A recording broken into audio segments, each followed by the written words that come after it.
Social media అన్సోషల్గా behave చేస్తోంది. అందమైన విషయాన్ని తన పరిధి దాటకుండా, వ్యక్తిగత మర్యాదలు అతిక్రమించకుండా అందంగా చూపించాల్సిన మీడియా తన బాధ్యతలు విస్మరించి విపరీత పోకడలకు పోతోంది. పొట్టకూటి కోసం తల్లిదండ్రులకు చేదోడుగా ఉండాలనే కనీస బాధ్యతతో ప్రయాగ్రాజ్ చేరుకున్న అమ్మాయికి కొన్ని సోషల్ మీడియా కుక్కలు నరకం చూపించాయి. తన అందమే తనకు శాపమైందా అనిపించేలా వేపుకు తిన్నాయి.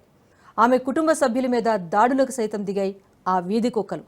ఆ అమ్మాయికి అందం ఉన్నంత మాత్రాన ప్రతి ఒక్కడికి ఇంటర్వ్యూ ఇవ్వాలా? ఇంటర్వ్యూ ఇవ్వకపోతే దాడులకైనా తెగబడతారా? మోనాలిసాను దిగ్విజయంగా ఇంటికి పంపించిన కొన్ని సోషల్ మీడియా సంస్థల అన్సోషల్ బిహేవియర్ పైన విమర్శలు తీవ్రమవుతున్నాయి.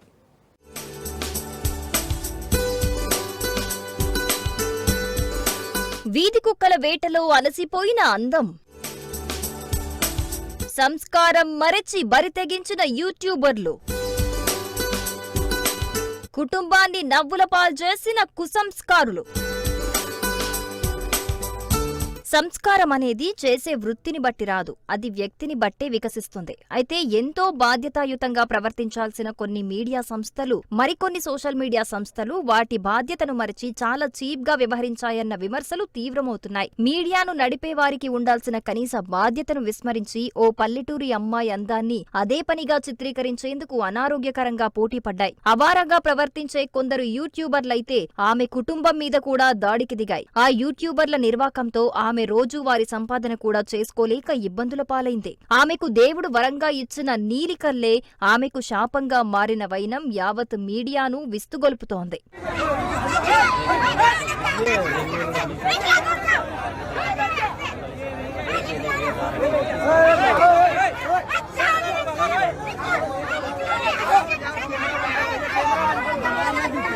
మధ్యప్రదేశ్లోని కార్గౌ జిల్లా మహేశ్వర్ నుంచి వచ్చిన మోనాలిసా అలియాస్ మోనీ బోస్లే 16 అమ్మాయి. ఇంకా లోకం పోకడ తెలియని అమాయకురాలు. తనకు దేవుడు అందమైన రూపమిచ్చాడన్న ఒకంత గర్వం తప్ప ఎవరితోనూ ఏ విధంగా పరిధి దాటి ప్రవర్తించలేదు. అసలామె వయస్సు కూడా అంత ఎదగలేదు. కుటుంబ సభ్యులతో కలిసి మధ్యప్రదేశ్ నుంచి కుంభమేళకు వచ్చింది. తాము రెగ్యులర్ గా అమ్ముకునే పూసలు, దండల వ్యాపారం ద్వారా కుంభమేళలో ఓ 4 రాళ్లు సంపాదించుకునేందుకు ప్రయాగకు చేరుకుంది. ప్రయాగలో ఓ చిన్న డేరా వేసుకుని ఆ డేరా ముందే పూసలు, దండలు అమ్మడానికి పూనుకుంది. తన అందం గురించి తనకు తెలుసు, కానీ కుంభమేళకు వచ్చేవారు తన అందానికి అంతగా ప్రయారిటీ ఇస్తారని మాత్రం ఊహించలేకపోయింది. అందంగా కనిపిస్తున్న మోనాలిసాను అంతా చూస్తూ పోతూ ఉన్నారు. ధర నచ్చిన వారు పూసలను కొనుక్కోవడం, గిట్టుబాటు కానివారు మోనాలిసాను చూసి వెళ్లిపోవటం జరుగుతున్నాయి. కానీ భుజాన కెమెరాలు తగిలించుకున్న కొన్ని సోషల్ మీడియా కుక్కలు మాత్రం ఆమెకు కాకుండా ఆమె అందానికి ప్రయారిటీ ఇచ్చాయి. అక్కడే మోనాలిసా తీవ్రమైన ఇబ్బందులు ఎదుర్కోవాల్సి వచ్చింది.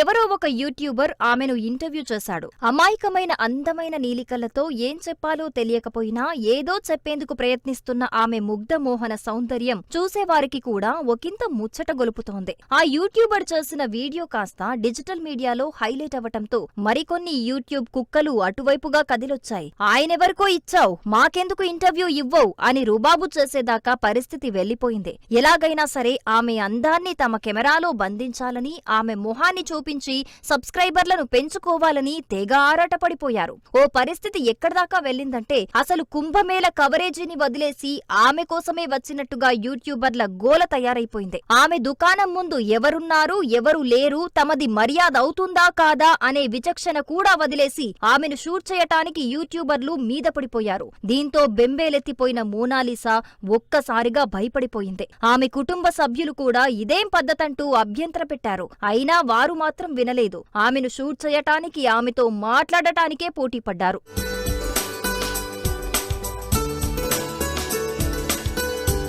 ఆమె ఇంటర్వ్యూ కోసం పోటీ పడటం ఒక్కటే కాదు, ఫోటోలు తీస్తుంటే వారించినా ఆ ఫోటోలు, వీడియోలను డిలీట్ చేయాలని కెమెరాలను గుంజుకున్న మోనాలిసా సోదరుడిపై దాడికి దిగారు. ఆమె ఇంటర్వ్యూ కోసం ఎదురుచూస్తున్న యూట్యూబర్లు దౌర్జన్యంగా టెంటులోకి చొచ్చుకొని ఆ అమ్మాయి తండ్రే తమను లోనికి అనుమతించాడని అబద్ధాలు కూడా చెప్పారు. తండ్రి అలా ఎలా పంపిస్తాడని వాకాబు చేస్తే అలాంటిదేమీ లేదని తండ్రి చెప్పాడని, తాను ఎవరి కెమెరాలకు పోజులు ఇవ్వనని చెప్పానని, అందరూ వెళ్లిపోవాలని చెప్పానని ఆ అమ్మాయి అమ్మాయి చెబుతున్నా వినకుండా వారంతా కెమెరాలకే పని చెప్పటం ఆమె సోదరుడి ఆత్మ గౌరవాన్ని హట్ చేసింది. దీంతో ఆ కెమెరాలు లాక్కున్నందుకు ఆయనపై ఒక్కసారి 9 మంది యూట్యూబర్లు దాడి చేశారట. मैंने यहाँ जबरदस्ती मेरे पापा का नाम लेके आया कि आपके पापा ने मुझे भेजा। मैंने वहाँ मना किया कि मेरे पापा ने भेजा, मेरे पापा के पास जाओ, मैं नहीं फोटो खिंचवाऊंगी भैया आपके पास। अब मुझे भी डर लगता है कि यहाँ कोई भी नहीं है, कोई कुछ करना दे, यहाँ लाइट ना वगैरह कुछ भी नहीं। फिर भी वो लोग अंदर जबरदस्ती घुस गए और उतने में मेरे पापा आए और मेरे पापा ने चिल्लाया कि तुम जबरदस्ती लड़की के पास कैसे आए। फिर मैंने बोला कि पापा आप नहीं भेजा था कहीं की, तो मेरे पापा ने मना किया कि मैंने नहीं भेजा बेटा इनको। यही गुस्से में मेरा भाई उनका मोबाइल लेने गया और 9 लोगों ने मिलके मारा मेरे भाई को, और यहाँ के लोगों को बोलने भी जाए तो उल्टा हमको बातें सुनाते।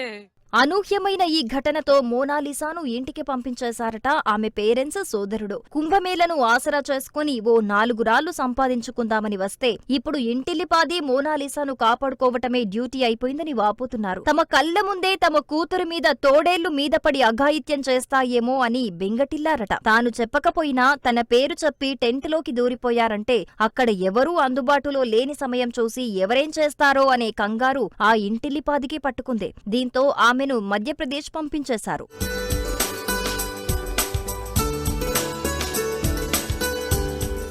ఇక మోనాలిసా ఇల్లు చూస్తే వారు ఎంత పేదరికంలో బతుకుతున్నారో అర్థం చేసుకోవచ్చు. గుడిసె కూడా కాకుండా కేవలం ఒక చిన్న గుడారంలో 25 మంది దాకా బతుకుతున్నారట. అంతమంది కుటుంబ సభ్యులతో అందరి కడుపులు నిండాలంటే కుంభమేళను సందర్భంగా ఎంచుకొని పుణ్యస్నానంతో పాటు అమ్మా నాన్న అన్నకు ఆసరాగా తన వంతుగా ఓ 4 దండలు పూసలు అమ్మి పెడదామనుకుంటే ఆ మోనాలిసాకు ఇలాంటి ఘటన ఎదురైంది. అంతేకాదు తన ఆరోగ్యం బాలేదన్నా వీడియోల కోసం వెంటబడ్డ యూట్యూబర్లను ఏమనాలి? వాళ్ళ ఇళ్లలో ఉండే అందమైన అమ్మాయిల వెంట ఇలాగే ఏవైనా వీధి కుక్కలు వెంటపడితే భరించగలరా అంటున్నారు సామాన్య పౌరులు. సబ్స్క్రైబర్ల కోసం, వ్యూవర్షిప్ కోసం పరిధి మీరి ప్రవర్తించే ఇలాంటి వారి మీద కూడా యోగి సర్కార్ కఠినమైన చర్యలు తీసుకోవాలనే డిమాండ్లు వినిపిస్తున్నాయి.